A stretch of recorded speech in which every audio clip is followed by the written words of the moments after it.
Hey y'all, I hope you're doing well. This is my real authentic self. I keep hesitating filming this video because I keep wanting to zhuzh everything up and make myself look presentable, but I am a college student and I realized that I can't really do that with the amount of work that I have right now. Welcome to my room, and welcome to a brand new video. I just got out of the shower. I'm sleep deprived. TBH, I've had strep and mystery hives all over my body and a weird allergic reaction all in the past 2 weeks. But like, it's fine. It's literally fine. I'm thriving. The main point of this video is that arrtx sent me some stuff to review, and you know me, I love stuff. They already sent me one thing a little while back and I got to use it a little bit, but they then sent me 2 more things, so I'm just gonna show you what they are all in this clip. This is what they sent me about a month ago. This is their little gouache set, so they each come in individual tins. We don't have orange, but obviously we can mix the red and the yellow to make orange. My only critique on that is that then if you don't have all of the colors, then you may use different colors to mix certain colors, and they'll run out more frequently. You know, it is what it is, and like, I don't really care that much, and I probably do use some colors at different rates, so I don't think it really matters. Most of you guys already know about that jelly gouache palette. I think in comparison to it,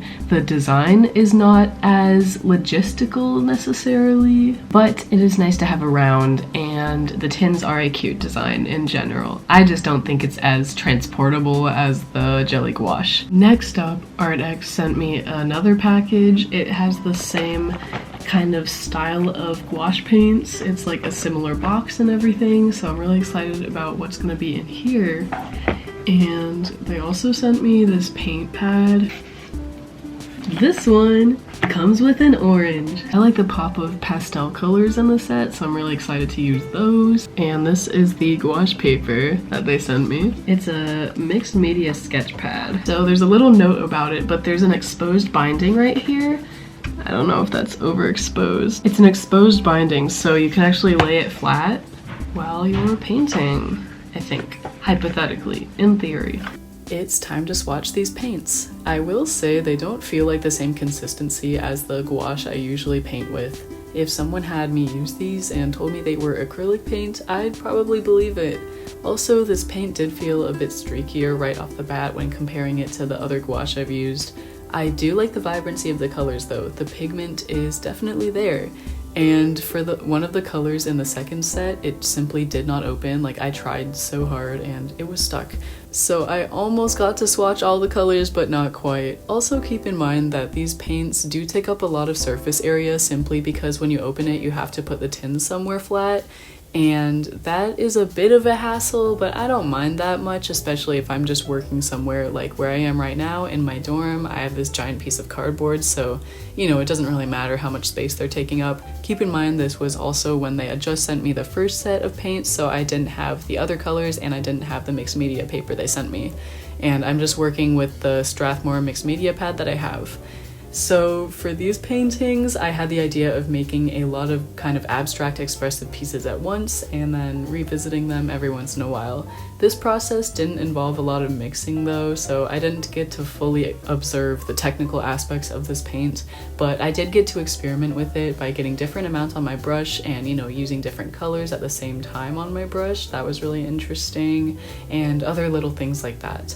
I will say that this gouache set is different than the jelly gouache that I love so much. The texture feels almost like acrylic, but not quite, as I said before, and I think the paint can be reactivated on the canvas, but not as easily reactivated as the other gouache I've used.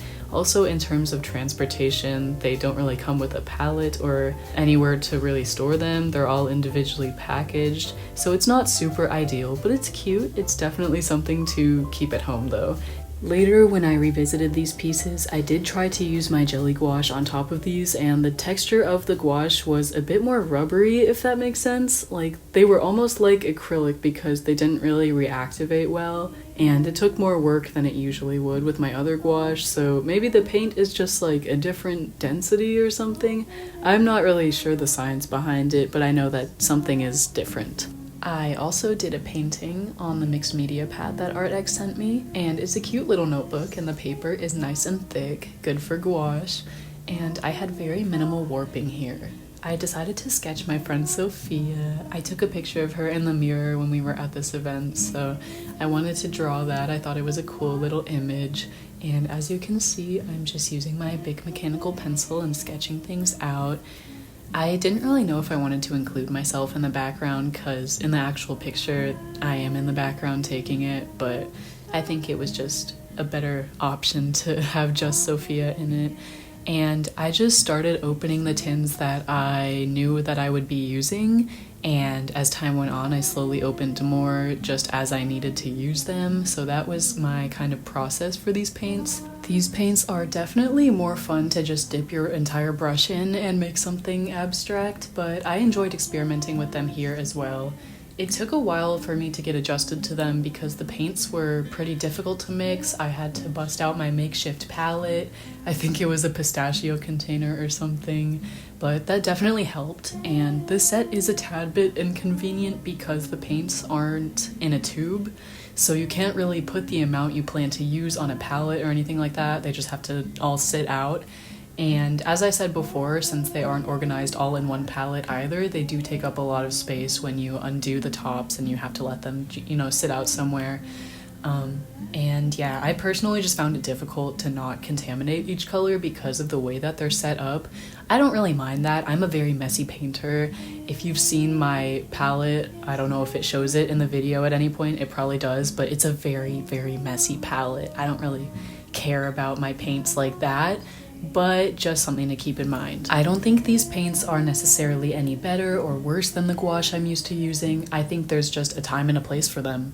You have to have a lot of desk space or table space, and you have to adjust to the slightly different consistency of the paint. I found myself having to keep repainting the face in the mirror over and over again simply because the paint took some adjusting to, and I wasn't really getting the result that I wanted at first. But things like her hair were a lot easier to paint because they weren't as tedious of an area. And that loops me back to what I was saying before, that these paints are definitely for larger or more abstract work. This idea is kind of enforced by the fact that they kind of imply that you should just dip your brush in raw because there's no palette or anything like that included with the set. And I think that's really interesting. I've never gotten a set of gouache paints like that before, so yeah, it definitely kind of guides you in that direction of just making something more like expressive and abstract. I don't know if that was on purpose or not, but that's kind of how I'm reading it.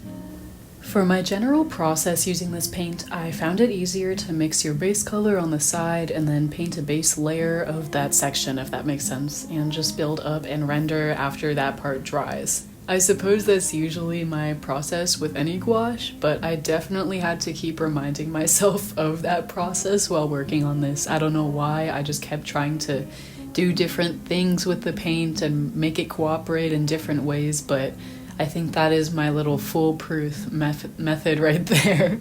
But yeah, I had a lot of fun with this painting. I'm probably gonna put it on my wall.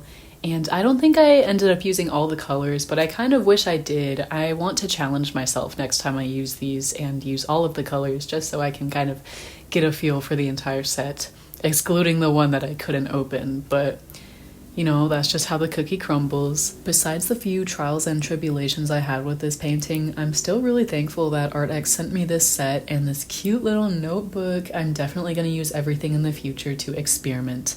And by the way, arrtx is one of the few brands that actually treats me really, really well as a content creator. They send me their PR stuff, so I really, really do appreciate them so much. They always come in the clutch.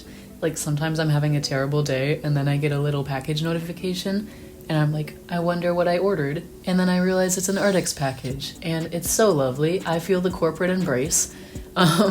Oh my goodness, I haven't uploaded in a while, probably 3 or 4 weeks even by the time this video is uploaded, and I really, really want to upload more frequently because my friend and I are now looking for houses to rent during next school year, and I really want to have that passive YouTube income to pay my rent. Like, that would be so nice. And again, thank y'all so much for tuning in. I really appreciate that y'all are still following my art journey, and welcome to anyone new here. My heart, it bursts for all of you. And thank you to everyone who tuned into my 5-day sketchbook challenge a couple weeks ago. I am so glad that I was able to finish it in a timely manner, and I'm so glad when I see people's little Instagram posts tagging me, saying they did the challenge. And also, I think it has prompted more people to do last year's 7-day sketchbook challenge too, which is really cool because I've been getting tagged in a couple of those posts. So that's pretty awesome. Thanks guys, you rock. Dudes rock. You guys rock. Thank you. I'm gonna shift gears for a second. Something I've been really obsessed with, fixated on if you will, is my houseplants. I've been obsessed with taking care of the little plants in my dorm. Right now I have a peace lily, a snake plant, Chinese evergreen, aloe vera, a ghost plant succulent, anthurium, and right now I'm doing surgery on a pothos that I nearly killed. I have a bunch of propagations up on my window for that motherfucker. I really owe it to my friend Andy, who came into my dorm for a tattoo once and pointed out how I was killing all my plants, which sucks because a lot of them are from my mom, and I don't want to kill something that my mom gave me. Like, that's so evil. But I'm doing so much research, and a good 50% of my YouTube recommended videos are on the topic of plants. And I just constantly look at my plants when I'm home. I think my level of obsession right now is a little too unhealthy, simply because I keep uprooting them to check on them, and I constantly stick my hands on the soil to check the moisture level, but I'm definitely like disturbing them, but I love my silly little plants. Anyway, let me know if you have any plant advice. And as we're wrapping this video up, I just want to say thank you for making it this far. Like, holy moly, I love you guys so much. And yeah, the painting is pretty much done. I'm just about to, adding the background right now with that little beige color. I really like the little yellowish beige color that they sent me in the second set. I really enjoy it. Here she is. Thank you so much for watching, and thanks arrtx for sending these paints. You can check the description if you're interested in the paints or the sketchbook or any other arrtx products. And here is my palette. I thought it was really interesting, so I wanted to show it. And here is today's artist shout out. Go follow them right now. It's a demand. And thank you so much for watching. Like and subscribe if you're feeling the vibes, and I will see you in my next video. Bye!